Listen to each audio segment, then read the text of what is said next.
Kuncoro dan Prof. Sirosi. Silakan Prof. Imam Suprayogo.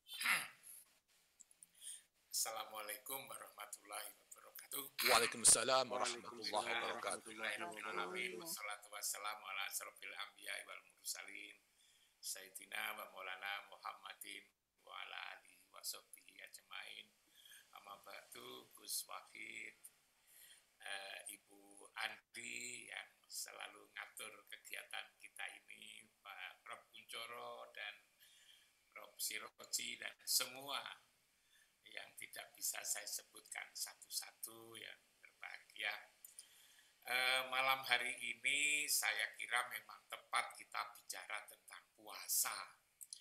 Karena kita ini sudah lama seumur-umur puasa, Gus Wahid ya. Kita ini kan seumur-umur puasa. Kalau saya dulu puasa mulai usia 7 tahun, umur saya sekarang sudah 72, berarti sudah 65 kali. 65 bulan saya itu berpuasa.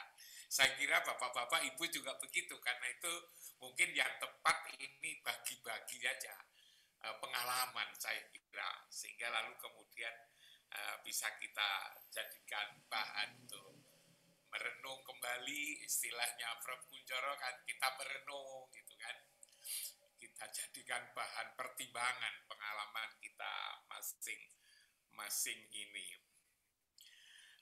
Saya beragama ini untuk mengetahui apakah agama saya benar atau tidak.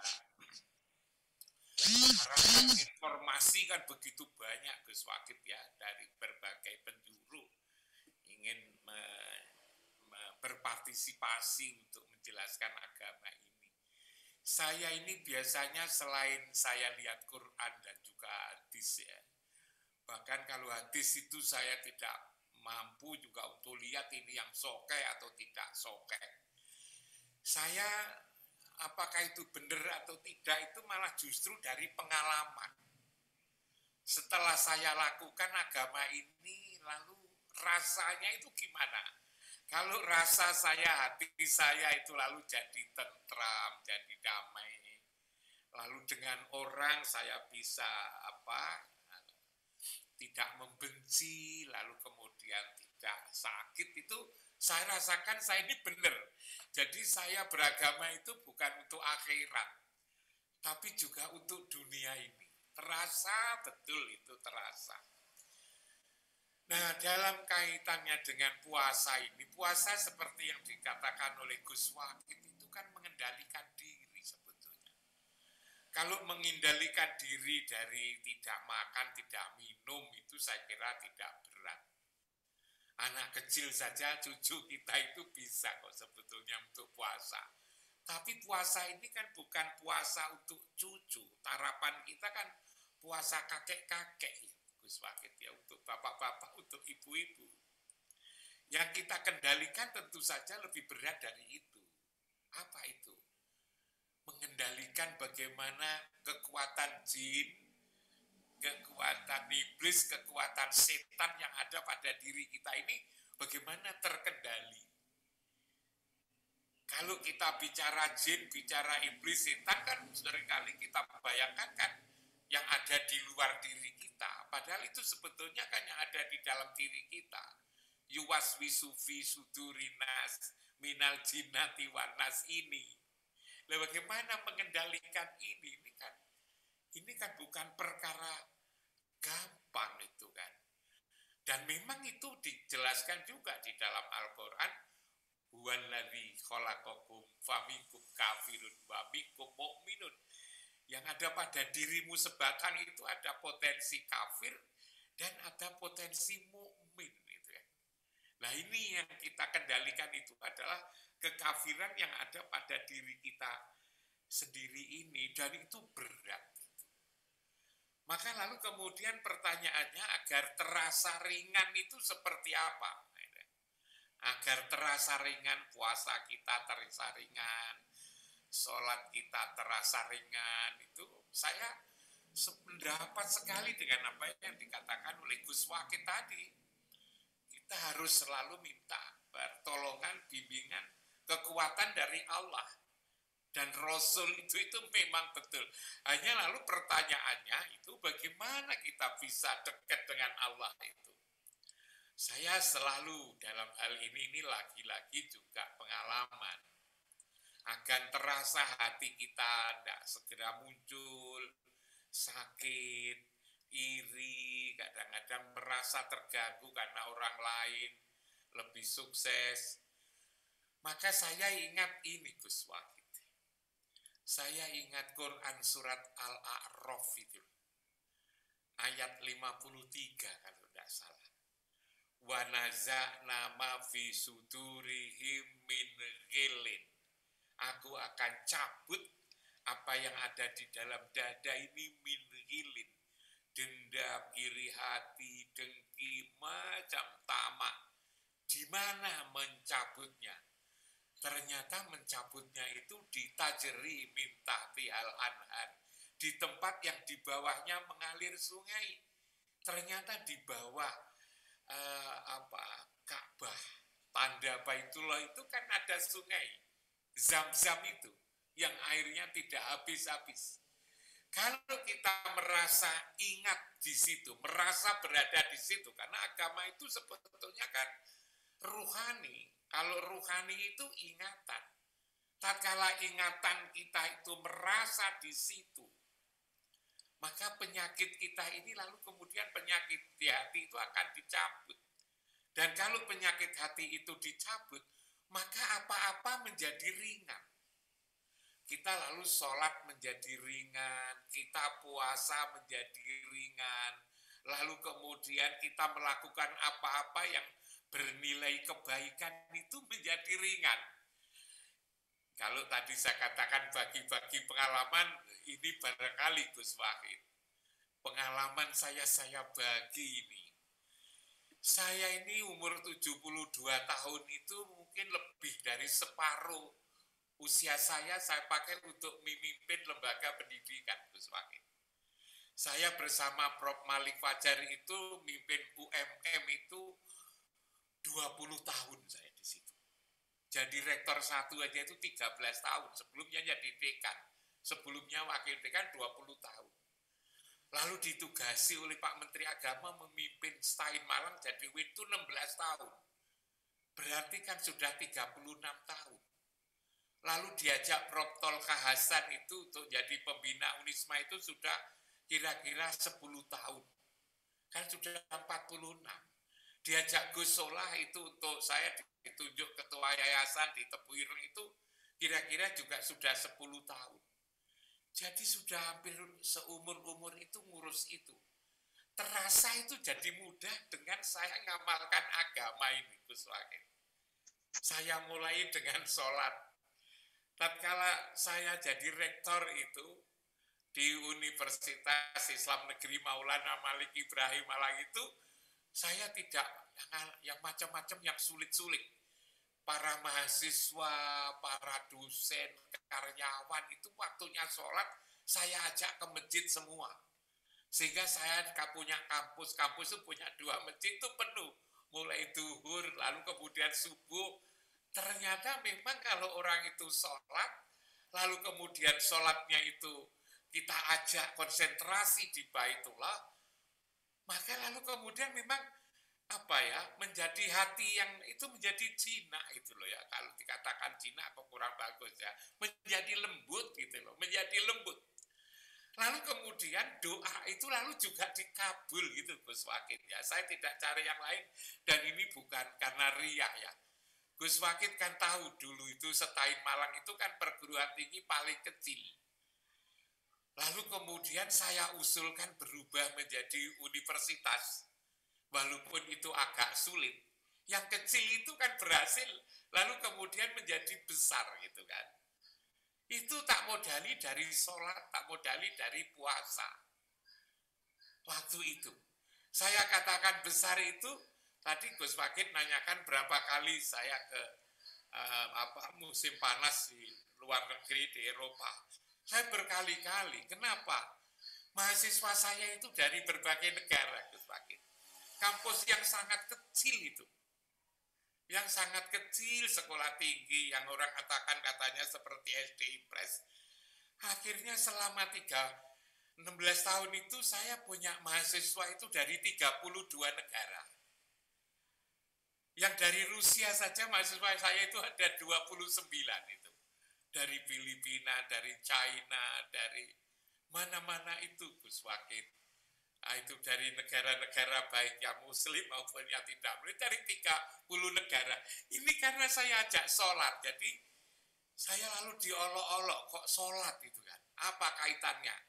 Kaitannya adalah yang saya ajak untuk membangun hati ini loh. Hati itu agar damai, agar itu agar sejuk, hati itu agar ini kok alhamdulillah kok bisa itu. Lalu kemudian kalau kita ajak puasa itu kan dari warga kampus itu sekian banyak itu. Itu mulai dari mahasiswanya, mulai dari dosen pimpinan itu saya. Kok lalu menjadi ringan? Usaha-usaha itu kok terasa menjadi mudah. Saya sampai memimpin itu kan 4 periode Gus Wakil. Di UIN Malang itu 4 periode. Oleh Pak Menteri itu disuruh nambahi lagi 5 periode. Saya bilang malu saya ini. Apakah saya pinter? Tidak, sebetulnya saya tidak pinter. Sekolah saya itu tidak pernah ke luar negeri kemana-mana, ya domestik aja lah. Tapi kok lalu dengan ini bisa tumbuh dan bisa berkembang yang Gus Wakil tadi mengatakan, Prof. Imam itu di mana-mana kok dikenal ya. Karena saya usulkan jadi universitas itu yang pertama dulu. Tahun 2004 itu perguruan tinggi yang kecil. Spiritual ini loh yang saya lakukan itu. Jadi dengan spiritual lalu kemudian sholat, spiritual saya dengan puasa. Yang tadi Gus Wakil mengatakan bagaimana agar kita selalu banyak dekat dengan Allah. Memang dekat dengan Allah itu sulit sebetulnya Gus Wakil. Lalu kemudian kalau sulit gimana? Kalau hanya nama Allah ya gampang lah gitu kan, Allah nama. Tapi yang kita tujukan bukan nama, tetapi yang punya nama. Yang punya nama Allah itu siapa itu kan. Kalau hanya nama siapa orang kan bisa ngarang. Nah kalau itu yang punya nama maka saya lalu ajak cari siapa yang namanya selalu disebut berbarengan dengan nama Allah. Yang akhirnya lalu saya sebut yang dengan Allah, yang bersama Allah, yang serta Allah. Yang ketika nama Allah disebut, nama beliau disebut, siapa itu? Saya ajak cari Muhammad. Lah Muhammad itu ada di mana? Yang dengan Allah, yang serta Allah itu. Di Quran kok mengatakan la uqsimu bihadzal balad wa anta kilum bihadzal balad wa walidi wa mawalad. Aku bersumpah dengan negeri ini bahwa sesungguhnya engkau ya Muhammad masih ada di tempat yang mulia ini. Yang disebut Baitullah, yang gaib, yang ditandai oleh Ibrahim dengan bangunan Ka'bah itu. Maka lalu kemudian pikiran saya, semua kaum muslimin di seluruh dunia ini, kalau mau nyembah Allah, Allah tidak bertempat, tidak berbentuk, lalu malam yakulah kufan akadat, maka lalu kemudian dihadapkan kepada satu titik tempat itu. Disitulah Rasulullah menghadap ke Rasulullah agar lalu kemudian Rasulullah menyambung dengan Allah karena Rasul selalu bersama, selalu dengan. Hanya ini seringkali saya didebat. Saya mengatakan ini Rasul, bukan Muhammad anak Abdullah dan Aminah. Kalau anak Abdullah dan Aminah sudah wafat dimakamkan di Masjid Nabawi. Tapi Rasul itu kan tidak pernah wafat. Roh itu kan tidak pernah wafat. Yang wafat kan jasmaninya itu kan. Nah, di situ menghadap ke situ, maka lalu kemudian hati kita di situ, ingatan kita di situ, maka tatkala ingatan kita di situ, penyakit hati kita dicabut, lalu kemudian kita merasa berada bersama dengan Rasul, Rasul dengan Allah, itulah ingat Allah. Jadi ucapannya memang la ilaha illallah Muhammadur Rasulullah, tapi hati kita merasa berada di tempat itu. Insya Allah itu damai. Orang yang mau marah-marah itu lalu kemudian menjadi tidak marah. Orang yang lalu benci-benci itu menjadi tidak benci. Orang yang lalu kemudian enggak enak itu lalu menjadi, bahkan kalau ada demo itu kan, pengalaman Gus Fakih, betapapun saya sudah hati-hati kan di demo saya. Nah itu, saya datangi, saya merasa berada di situ, ya ini pengalaman. Kok lalu diem semua itu kan? Kok diem, lalu kemudian membubarkan diri, saya hanya assalamualaikum, saya merasa berada di situ, mereka lalu kemudian hanya tak omongi sedikit saja lalu sudah bubar, itu biasanya begitu. Itulah kekuatan spiritual sebetulnya, ya saya katakan spiritual yang pusatnya adalah di pusat. Karena itulah maka Baitullah itu semua kitab suci nyebut Gus Fakih. Taurat itu nyebutnya jantung alam. Zabur itu menyebutnya pusat dunia. Injil itu menyebutnya sumbu alam. Quran itu menyebutnya rumah Allah atau Baitullah. Itulah rumah ruhani sebetulnya. Yang di Quran itu disebutkan inna awala baiti wudhi alinasi lalladzi bibakata mubarakan wa udalil alamin. Itu kan rumah ruhani. Kita kan harus ada di rumah jasmani, di rumah kita sendiri. Kalau kita ada di rumah, pergi tidak pamit namanya kan minggat. Bambung. Bambung dulu tak katakan bambung. Lalu kemudian jadi gelandangan. Itu. Lalu jadi liar. Apa saja yang liar itu kan mencelakakan. Itu liar jasmani. Apalagi lalu kemudian kalau itu liar ruhani. Makanya lalu kemudian ingat Allah itu, ya ingat merasa berada di tempat itu berarti merasa berada di rumah ruhani. Lalu jadi sakinah, mawaddah, warahmah itu kan di situ. Dan kalau bulan puasa ini kita merasa berada di tempat itu, insya Allah itu menjadi ringan, Gus Fakih. Merasa di situ, kita selalu merasa berada di situ, itu lalu jadi ringan. Yang berat-berat itu lalu kemudian jadi ringan. Itu kalau itu di situ. Apalagi yang dimaksud berat itu adalah berat yang ada di dalam hati ini. Nah, ini kalau saya punya pengalaman itu kok seperti itu. Jadi agama ini bagi saya adalah ada hasilnya ketika mulai dari di dunia ini.